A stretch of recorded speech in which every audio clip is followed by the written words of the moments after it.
So are you tired of those good intentions that, just don't seem to lead anywhere significant? Yeah, like you're putting in all this effort, but nothing's really changing on those big dreams. Exactly. What if you could apply, say, a moon landing level of strategic thinking to your most ambitious goals? Well, that's pretty much what we're digging into today. This isn't about small tweaks. Right. It's more about understanding the fundamental principles that really drive significant widespread change. Think of it as a way to grasp how movements with real impact actually take shape. Welcome to the deep dive. We take a close look at interesting sources, and this time it's a really thought-provoking piece called Practical Handles. Hmm. And our mission today is to understand how these large-scale movements get created. We're using church planting movements as our specific case study, all guided by this document. And the interesting thing is, even though the example is specific, the principles behind it, they're incredibly versatile. Oh, absolutely. Whether you're scaling a business, mobilizing a community, maybe achieving a big personal goal, the insights here can give you a totally new perspective on setting your sights and, importantly, building real momentum. And to help us navigate all this fascinating stuff, we've got our expert guide right here. So let's get into it. Okay, so the document kicks off with a really powerful idea. Yeah.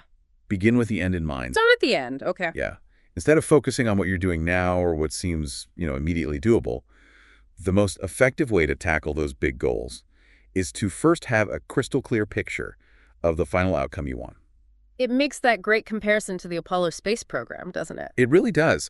Think back to, 61, when Kennedy basically stood up and said, "We're landing a man on the moon before the decade's out." Yeah, he didn't start by saying, let's try to build slightly better rockets. Exactly. He began with that incredibly ambitious, almost audacious end goal. And what's interesting is how the document connects that huge national effort to what you, the listener, might be hoping to achieve. Yeah. It makes this pretty bold statement. Which is? What you hope to accomplish is no less significant than landing a man on the moon. Wow.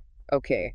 The point being, just like NASA needed that clear destination, you need one too. Simply starting where you are and working harder often just doesn't get you there. It can lead to a dead end. That makes sense. It's about asking what has to happen to reach that goal. Precisely.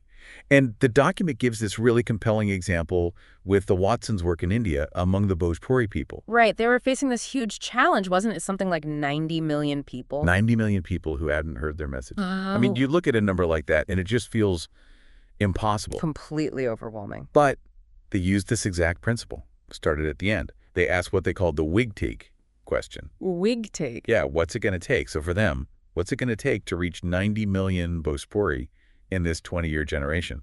Okay, so starting with that massive, almost scary question. And from there, they worked backward. 90 million people spread across, 172,000 villages. That means needing a significant presence. Right. So how do you get there in 20 years? They calculated it out. They'd need to plant something like 8,600 new churches every single year. Whoa. Okay, again, how do you even approach that? Well, that's the key insight, isn't it? It's not about one person or even a small team doing everything. They envisioned creating training centers. To equip people within the community. Exactly. They figured they'd need about 215 training centers, and each one would need to train roughly 40 church planters each year. That gets you to the 8,600 number. So starting with the huge vision, 90 million, they broke it down. Villages, then churches per year, then training centers, then trainers per center. Precisely. It went from impossible to, maybe difficult, but actually conceivable. A concrete plan. And the document mentions that because these new churches also started multiplying. Yeah, planting more churches. They're actually on track to hit the goal even faster. And now there are, close to 1 million believers all working towards that vision?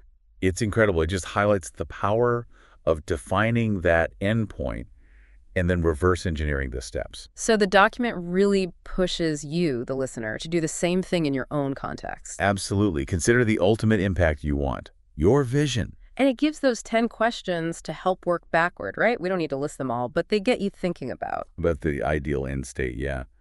What kind of capacity or presence does that actually require? Where do the leaders come from? What skills do they need? How long might that realistically take? And importantly, where are you now compared to where you need to be? What's the gap? Those questions really force you to connect the dots between the big dream and the practical stuff. Hmm. Resources, training, your current pace. It's a reality check, but a productive one. Okay, so you've got the vision, you've worked backward to see the scale of what's needed. What's the next move? Well, the next critical step, according to this document, is to really assess your current situation.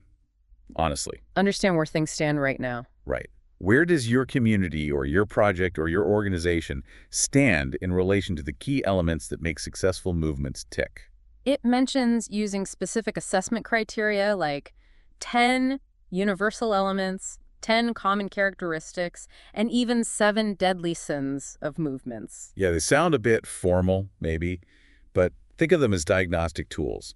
The elements might be things like leadership development, good communication, community buy-in. Okay. The characteristics could be, a shared purpose, a culture of learning. And the deadly sins are the things to avoid. Exactly, like red flags, things that can kill momentum, maybe lack of accountability or relying too much on one person. And there's a rating system. A 1 to 10 scale for the positive elements and characteristics, 10 being strong. But for the sins, it's reversed. A low score, like a 1 or 2, means that sin is having a really bad effect. Got it. So it's about doing a thorough, honest self-evaluation across these different areas. That's the idea, to pinpoint the gaps. The difference between where you are now and where you need to be for that movement to happen. Yes. It's not just about saying, oh, we need to try harder. It's about systematically finding the specific bottlenecks. Where are the weaknesses holding you back? Because without that, you could just keep busy doing things that feel productive but don't actually address the core problems. Precisely. Identifying the gaps helps you focus your energy where it matters most. It prevents that drift towards just doing what you're good at or what feels comfortable, instead of tackling the tough stuff that's blocking progress towards the big vision. That makes a lot of sense. You could spin your wheels otherwise. You really could. So the document stresses that once you see those gaps, the next step is making concrete action plans to close them, strategically aiming your efforts. Okay, so end vision, backward planning, current assessment, identifying gaps. Can we see this whole process in action? A real-world example. Absolutely. The document shares a really powerful story, John and Hope Chen in Nandong, China. Nandong. That's a massive urban center, right? Huge. Nearly 20 million people, plus constant waves of migrant workers.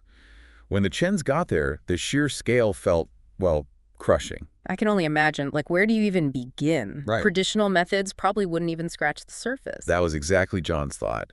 But then he went through some specific strategy training, and he had this key realization. Which was? The exponential power of training trainers.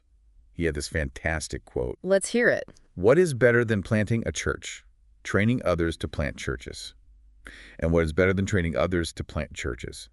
Training trainers to train church planters to plant even more churches. The multiplier effect again. Yeah. Shifting from doing to empowering. Exactly. And his whole strategy pivoted around that. His goal became training everyone to share their message and also to train others. His thinking was the people who actually do it become your co-laborers. But it started small for them too, didn't it?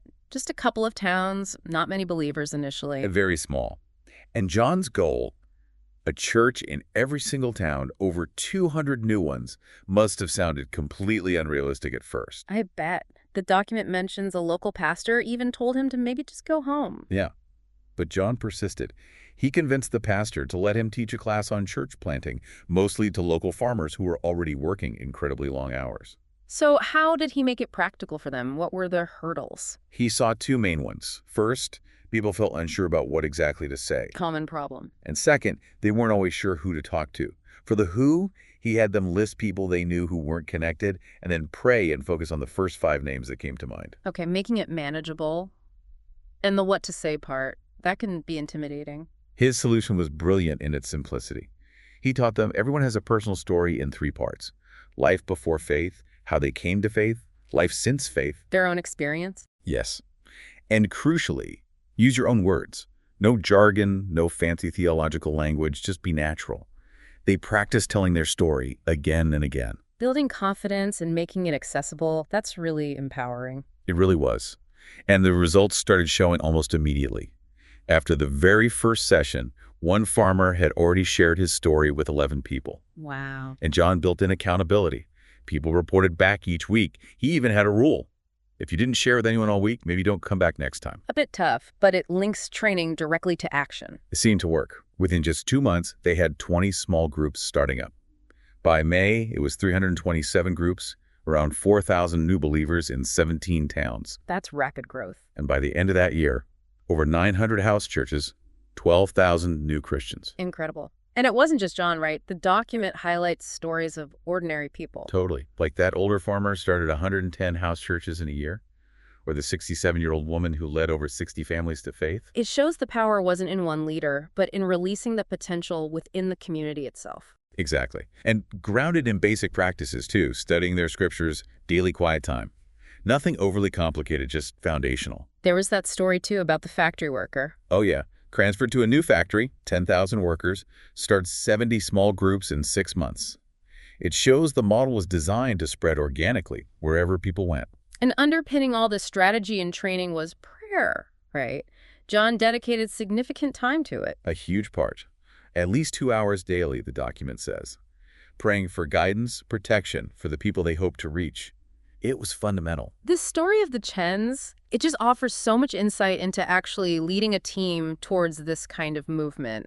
What are the key takeaways there? Well, the document helpfully boils it down to 5 key ingredients you need to align a team for this kind of success. Okay, what are they? Vision, training, passion, co-laborers, and accountability. Let's unpack this quickly. Vision, that's the clear end goal we started with. Right. Everyone needs to be crystal clear on it and committed to it. Training, making sure people have the actual skills needed. Evangelism, leadership, whatever's relevant. Yep. Without skills, people just feel anxious, like they don't know how to help achieve the vision. Third, passion. That shared sense of why this matters. Keeping the energy up. Exactly. Without that constant reinforcement of the vision's importance, action slows down, even if people know what to do. Fourth, co-laborers. Recognizing you can't do it alone and actively training many others from the community. Absolutely critical. If you don't raise up others from the harvest field itself, you hit a bottleneck. Frustration sets in. And the fifth is accountability. Systems to make sure the multiplication keeps happening. Clear expectations, tracking progress. Without it, results become patchy, inconsistent.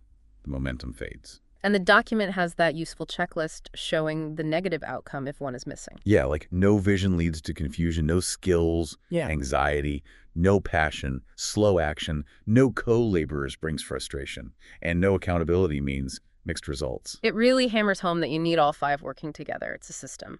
It really is. And then the document just leaves you with this really empowering question. Which is? Now you have the key pieces in place. What's stopping you?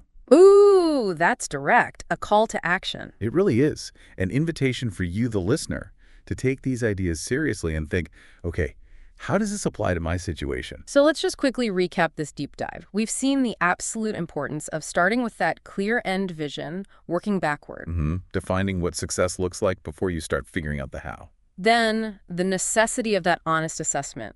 Looking at where you are now, using those elements and characteristics to find the real gaps. Getting strategic about where to focus your efforts, not just staying busy. And the story of the Chens, just so powerful. Yeah. Showing how trainers empowering ordinary people and focusing on simple, reproducible methods with accountability can lead to incredible scale. Absolutely inspiring. And it really drives home those 5 key ingredients: vision, training, passion, co-laborers, accountability. And it's crucial to remember, like you said earlier, these principles aren't just for church planting. Not at all.